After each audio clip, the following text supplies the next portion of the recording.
Hello everyone, আশা করছি প্রত্যেকেই ভালো আছো। তো দেখো, আজকে আমরা আরও একটা নতুন ক্লাসে চলে এসেছি। আজকের আমাদের ক্লাসের বিষয় হচ্ছে হিস্ট্রি অফ ইংলিশ পোয়েট্রি, অর্থাৎ ইংরেজি পোয়েট্রির যে ইতিহাস। দেখো, হিস্ট্রি অফ ইংলিশ লিটারেচার, এটা তো ইংরেজি সাহিত্যের ইতিহাস। লিটারেচারের মধ্যে কি থাকে?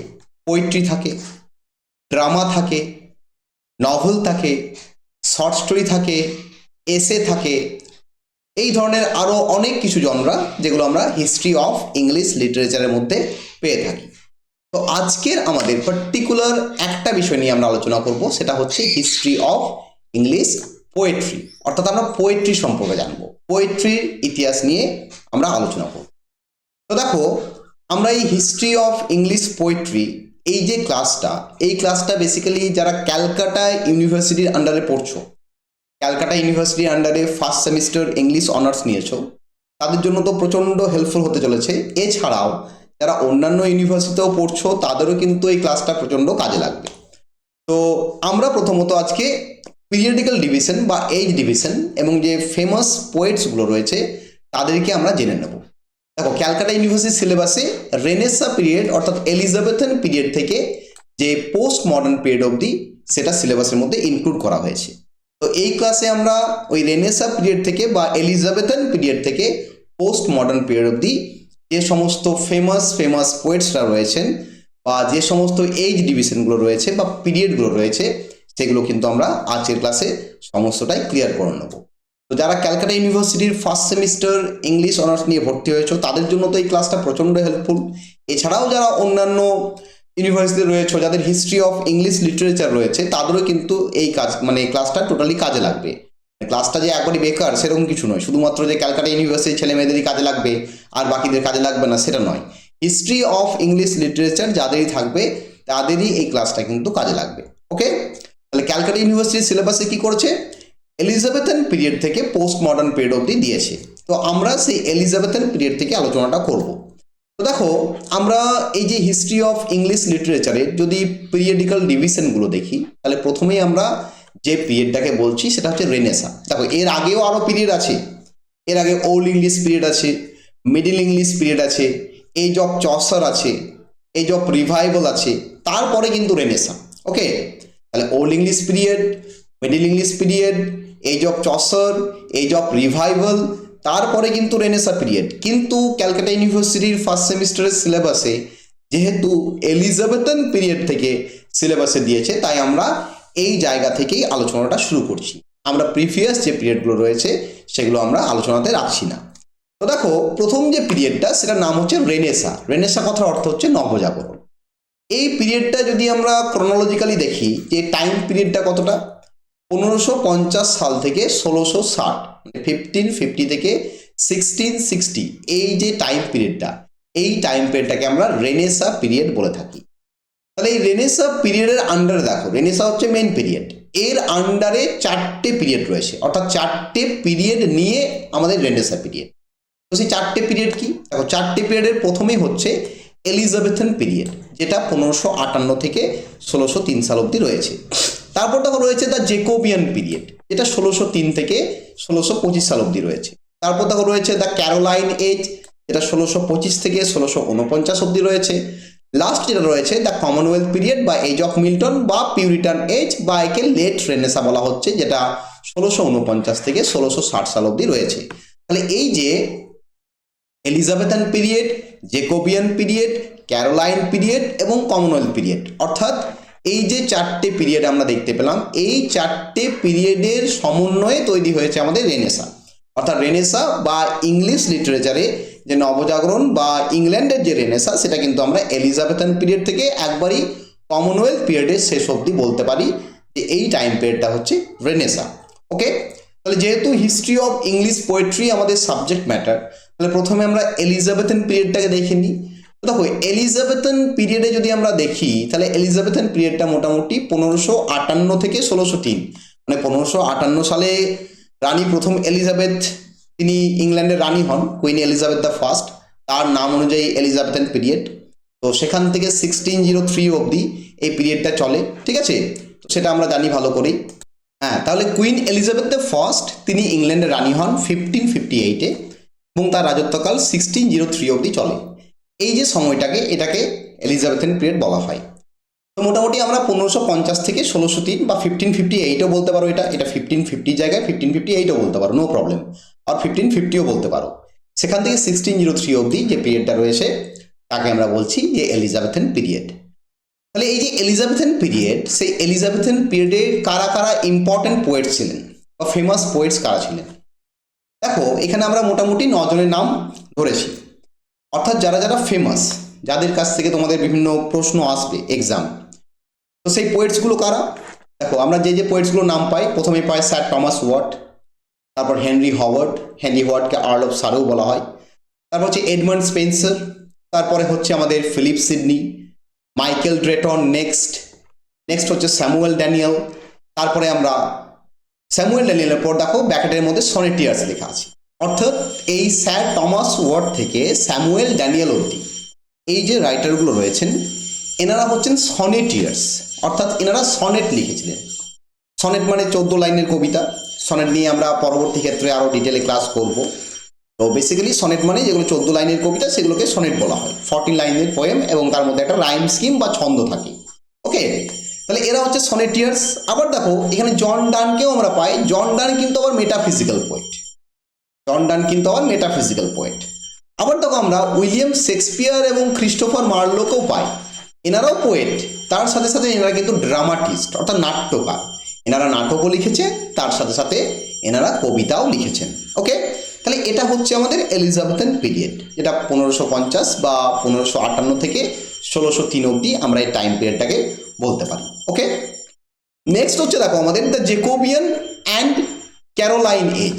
জেকোবিয়ান অর্থাৎ 1603 থেকে 1625, তখন ইংল্যান্ডের রাজা ছিলেন জেমস দ্য ফার্স্ট, এবং আমাদের দ্য ক্যারোলাইন এজ যেটা 1625 থেকে 1649, তখন ইংল্যান্ডের রাজা ছিলেন চার্লস দ্য ফার্স্ট।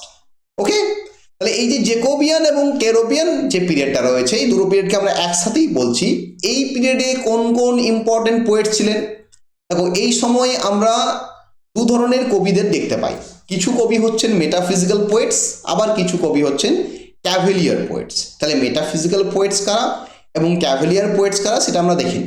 দেখো মেটাফিজিক্যাল পোয়েটসদের মধ্যে আমাদের রয়েছেন George Herbert, Henry Vaughan, Richard Crashaw, Abraham Cowley, Andrew Marvell, এনারা প্রত্যেকেই হচ্ছেন মেটাফিজিক্যাল পোয়েটস। ওকে, আর এদিকে আমরা রবার্ট হেরিক, রিচার্ড নবলেস এবং জন সাকলিং, এনাদেরকে আমরা বলতে পারি এনারা হচ্ছেন ক্যাভেলিয়ার পোয়েটস। তাহলে এই যে 8 জন কবি রয়েছেন মানে মেটাফিজিক্যাল এবং ক্যাভেলিয়ার পোয়েটস মিলিয়ে, তারা হচ্ছেন জেকোবিয়ান এবং ক্যারোলাইন পিরিয়ডের ইম্পর্টেন্ট কিছু পোয়েটস। ওকে, তো রেনেসাঁ পিরিয়ডের যেটা লাস্ট পিরিয়ড সেটা হচ্ছে আমাদের দ্য কমনওয়েলথ পিরিয়ড বা এজ অফ মিল্টন, বা তাকে পিউরিটান এজ বলছি বা লেট রেনেসাঁ বলছি, যেটা 1649 থেকে 1660 অবধি যার টাইম পিরিয়ড বা ক্রনোলজি। সেখানে ইম্পর্টেন্ট পোয়েটস কারা রয়েছেন, ফেমাস পোয়েটস কারা রয়েছেন? আমরা জন মিল্টনের নাম পাই, উইলিয়াম চেম্বারলেনের নাম পাই বা চেম্বারলেনও উচ্চারণ করা হয়, উইলিয়াম চেম্বারলেনও উচ্চারণ করা হয় বা চেম্বারলেনও উচ্চারণ করা হয়, ঠিক আছে। আর পাই জন ক্লিভল্যান্ডের নাম। তাহলে জন মিল্টন, উইলিয়াম চেম্বারলেন এবং জন ক্লিভল্যান্ড, এনারা হচ্ছেন কমনওয়েলথ পিরিয়ডের আমাদের ইম্পর্টেন্ট রাইটার্স। তাহলে দেখো এই যে এলিজাবেথিয়ান পিরিয়ড মানে রেনেসাঁ, এই যে রেনেসাঁ যেটা আমরা আলোচনা করছিলাম, রেনেসাঁর যে 4টে পিরিয়ড ছিল সেই 4টে পিরিয়ডের আমরা ইম্পর্টেন্ট পোয়েটসদের জানলাম। এরপর রেনেসাঁর পরবর্তী পিরিয়ডে চলে যাচ্ছি আমরা, অর্থাৎ এলিজাবেথিয়ান থেকে আমাদের কমনওয়েলথ বা পিউরিটান এজ অবধি জানা হয়ে গেল। ওকে, নেক্সট দেখো যে পিরিয়ডটা আমরা পাচ্ছি তার নাম হচ্ছে নিও ক্লাসিক্যাল পিরিয়ড বা অগাস্টান এজ, যেটা 1660 থেকে 1750 অবধি যার টাইম পিরিয়ড। তাই নিও ক্লাসিক্যাল পিরিয়ড বা দ্য অগাস্টান এজ সেটা 1660 সালে শুরু হচ্ছে এবং 1750 গিয়ে শেষ হচ্ছে।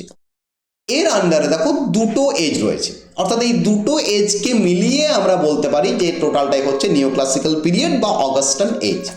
একটা এজের নাম হচ্ছে দ্য রেস্টোরেশন বা এজ অফ ড্রাইডেন, আর আরেকটা এজের নাম হচ্ছে এজ অফ পোপ। ওকে, তাহলে রেস্টোরেশন বা এজ অফ ড্রাইডেন সেটা 1660 থেকে 1700, আর যেটা এজ অফ পোপ সেটা 1700 থেকে 1745 বা 1750 অবধি আমরা এই টাইম পিরিয়ডটাকে বলতে থাকি, ঠিক আছে। এবার দেখবে তোমাদের অনেক সময় কনফিউশন আসবে যে এই যে টাইম পিরিয়ডগুলো আমি দিয়েছি এই টাইম পিরিয়ডগুলো নিয়ে, অনেক বইয়ে বিভিন্ন রকম আছে। তুমি যদি 4-5টা হিস্ট্রি অফ ইংলিশ লিটারেচারের বইকে ফলো করো, এই যে টাইম লাইনগুলো, এই টাইম লাইনগুলো বিভিন্ন বইয়ে বিভিন্ন দেওয়া আছে। হ্যাঁ, তা বলে কি বিগ ডিফারেন্স আছে? না, বিগ ডিফারেন্স নেই। হয়তো এখানে আমি 1660 বলেছি, কোথাও হয়তো 1659 বলবে, বা কোথাও হয়তো 1661 বলবে। আমি এখানে 1750 বলেছি, কোথাও হয়তো 1745 বলা থাকবে, বা 1755 বলা থাকবে। এই কয়েকটা এজের ডিফারেন্স থাকে। দেখো এটা কেন? বেসিক্যালি কোনো একটা এজকে আমরা জাস্ট একটা টাইমের মধ্যে বেঁধে দিতে পারি না। সেই এজের বিস্তৃতি, মানে সেই এজের শুরু এবং শেষ কতটা আমরা পার্টিকুলার একটা মানে নির্দিষ্ট সময়ের মধ্যে বেঁধে দিতে পারি না, তাই না? তাহলে এই যে দেখো এখন যে পিরিয়ডে আমরা রয়েছি সেটা হচ্ছে আধুনিক সভ্যতা। তাহলে আধুনিক সভ্যতা কি আমরা বেঁধে দিতে পারবো যে 2050 সালে আধুনিক সভ্যতা শেষ হয়ে যাবে? সেটা কখনোই আমরা বলতে পারি না। তাহলে সেই কারণে মোটামুটি আমাদের বোঝার জন্য বিভিন্ন হিস্টোরিয়ানরা বা বিভিন্ন থিওরিস্টরা যারা এই হিস্ট্রি অফ ইংলিশ লিটারেচারের বই লিখেছেন, তারা মোটামুটি একটা এজ ডিভিশন দিয়েছেন যে এই পিরিয়ড থেকে এই পিরিয়ডটা মোটামুটি আমাদের এই সময়ের মধ্যে পড়ে। তো সেই কারণে বিভিন্ন বইয়ে বিভিন্ন রকম টাইম দেখতে পাওয়া যায়, বা টাইমগুলোর মধ্যে বিরাট ভ্যারিয়েশন থাকে না, ওই 1-2 বছরের আগে পিছিয়ে একটা ব্যাপার থাকে। এটাকে নিয়ে কনফিউশন হওয়ার কিছুই নেই, এটাকে নিয়ে ভুলেরও কিছু নেই। এটা যে বইয়ে যেটাই থাকুক সেটাই ঠিক। ওকে, তাহলে দ্য রেস্টোরেশন পিরিয়ড এবং এজ অফ পোপ, এই দুটোকে মিলিয়ে আমরা অগাস্টাইন এজ বা নিও ক্লাসিক্যাল পিরিয়ড বলবো। তাহলে দেখো রেস্টোরেশন পিরিয়ড বা যাকে আমরা এজ অফ ড্রাইডেন বলছি, সেটা 1660 থেকে 1700। এই পিরিয়ডে ইম্পর্টেন্ট পোয়েটস কারা, ফেমাস পোয়েটস কারা? দেখো জন ড্রাইডেন তো রয়েছেন, তার সাথে স্যামুয়েল বাটলার, এনাদেরকে ভালো করে জানতে হবে। নেক্সট হচ্ছে এজ অফ পোপ, যেটা পোপের পিরিয়ড 1700 থেকে 1745 বা 1750 অবধি যে টাইম পিরিয়ডটা রয়েছে তাকে এজ অফ পোপ বলা। এই সময় ইম্পর্টেন্ট পোয়েটস কারা রয়েছেন? আমাদের আলেকজান্ডার পোপ রয়েছেন, জন কে রয়েছেন, এডওয়ার্ড ইয়াং রয়েছেন। ওকে, এবার তোমাদের পরীক্ষায় কিরকম প্রশ্ন আসবে? দেখো পরীক্ষায় এখান থেকে 5 মার্কসেরও প্রশ্ন আসবে, 5 মার্কসের কোয়েশ্চেন আসবে, প্লাস 15 মার্কসের কোয়েশ্চেন আসবে। 5 মার্কসের ওপর আমি অলরেডি একটা ভিডিও বানিয়েছি যে কোন কোন শর্ট নোটগুলো তোমরা পড়তে পারো, সেটার আমি পিডিএফটাও ডাউনলোড করার একটা অপশন দিয়েছি, পিডিএফটাও ডাউনলোড করতে পারবে। তো বেসিক্যালি এখানে এই যে আলেকজান্ডার পোপের মনে করো কোনো একটা রাইটিং, সেটাকে তোমাদের দিতে পারে, ঠিক আছে? বা জন গে কোনো একটা বিখ্যাত রাইটিং, সেটা তোমাদের দিতে পারে। মানে তোমাদের সেই রাইটারের ভেতর থেকে প্রশ্ন আসবে। তো এটা আমরা জাস্ট কি করছি, এই ক্লাসে আমরা জাস্ট পিরিয়ডিক্যাল ডিভিশনগুলোকে জেনে নিচ্ছি। আমরা আরও আমাদের অন্যান্য যে ক্লাসগুলো রয়েছে, সেই অন্যান্য ক্লাসে আমরা কি করব, সেই অন্যান্য ক্লাসে আমরা এই প্রত্যেকটা পিরিয়ডকে ধরে ধরে সেই পিরিয়ডগুলো, কেন পিরিয়ডটাকে রেস্টোরেশন পিরিয়ড বলা হচ্ছে, কেন পিরিয়ডটাকে ট্রানজিশন বলা হচ্ছে, কেন এটাকে অগাস্টাইন পিরিয়ড বলা হচ্ছে, এই ব্যাপারগুলো জানবো। তার সাথে সাথে এই পিরিয়ডের যে সমস্ত রাইটারগুলো রয়েছে তাদের কোন কোন রাইটিং ইম্পর্টেন্ট, তারা কেন এইভাবে লিখছে, তাদের রাইটিংয়ের মধ্যে কী বৈশিষ্ট্য রয়েছে, অর্থাৎ ডিটেল যে ক্লাস হিস্ট্রি অফ ইংলিশ পোয়েট্রির ওপর, সেটা আমরা পরবর্তী ক্লাসগুলোতে আমাদের দেওয়া থাকবে। ওকে, তো নেক্সট হচ্ছে আমাদের যে এজটা পোপের এজের পর, অর্থাৎ আমরা এরপর শেষ করলাম আমাদের যে নিও ক্লাসিক্যাল পিরিয়ড, যেটা 1660 থেকে 1750 অবধি। এর পরবর্তী যে পিরিয়ড, সেই পিরিয়ডটাকে আমরা নাম দিচ্ছি দ্য এজ অফ ট্রানজিশন, বা দ্য এজ অফ সেন্সিবিলিটি, বা the age of the pre romantic poets আমরা বলতেই পারি। তাহলে এজ অফ ট্রানজিশন বলতে পারি, বা দ্য এজ অফ সেন্সিবিলিটি বলতে পারি, বা প্রি রোমান্টিক এজ বলতে পারি। অর্থাৎ রোমান্টিক পিরিয়ডের আগের পিরিয়ড হচ্ছে এটা, যেটা 1740 থেকে 1800 সাল অবধি, বা 1740 থেকে 1790 বলতে পারি, বা 1745 থেকে 1800 সাল অবধি আমরা বলতে পারি। এই সময়ের মধ্যে এই পিরিয়ডটার বিস্তৃতি আমরা দেখতে পাই, ঠিক আছে? এখানে কারা কারা ইম্পর্টেন্ট পোয়েটস রয়েছেন? দেখো এখানে ইম্পর্টেন্ট পোয়েটসদের মধ্যে আমরা পাই জেমস থমসনকে, উইলিয়াম কলিন্সকে পাই, টমাস গ্রেকে পাই, উইলিয়াম কোপারকে পাই, উইলিয়াম ব্লেককে পাই, এবং আমরা রবার্ট ব্রান্স বা র্যাবি ব্রান্সকে পাই। তাহলে এই সমস্ত যে 6 জন পোয়েট, এনারা হচ্ছেন ট্রানজিশনাল পিরিয়ড বা সেন্সিবিলিটি বা প্রি রোমান্টিক পোয়েটের মানে এই যে পিরিয়ডটা, এই পিরিয়ডের বিখ্যাত কিছু রাইটার, ঠিক আছে? নেক্সট হচ্ছে আমাদের রোমান্টিক পিরিয়ড। রোমান্টিক পিরিয়ডের আরেক কথার কি নাম? দ্য রিটার্ন টু নেচার, যেটা মোটামুটি 1790 থেকে 1830, অর্থাৎ 1790 থেকে 1830, এই যে টাইম পিরিয়ডটা, এটা হচ্ছে রোমান্টিক পিরিয়ড বা রিটার্ন টু নেচার।